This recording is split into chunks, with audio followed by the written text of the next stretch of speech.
L'église Sainte-Germaine est menacée de démolition. Ce serait vraiment bizarre. Face à ce scénario, l'émotion a gagné les Calaisiens du nouveau quartier du musée. Pont-du-Leu. On a vraiment une très belle église, je pense vraiment.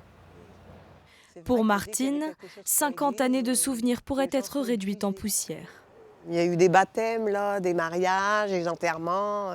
J'ai toujours habité dans le quartier et ça m'embête qu'ils vont le démolir pour faire n'importe quoi. En fait, elle est tellement belle. Une église, elle appartient à son quartier. Sans l'église, sans les cloches du matin, c'est vrai que c'est plus rien, quoi. Le diocèse d'Arras comprend bien la peine des riverains, mais se retrouve dans l'impasse. L'église Sainte-Germaine est en mauvais état et les dons ne suffisent plus. Il y a des besoins demain de restauration importants parce que toute l'électricité est à refaire, le chauffage est à refaire.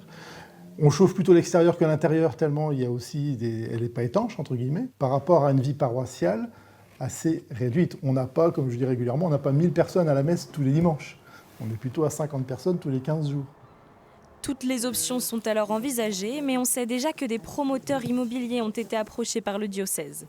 Des logements à la place de l'église, inacceptables pour les associations de défense du patrimoine, car Sainte-Germaine renferme de vrais trésors.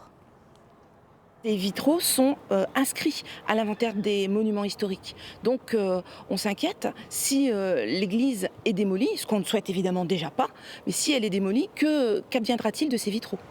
3 kilomètres plus loin, l'église Saint-Benoît suit une toute autre destinée.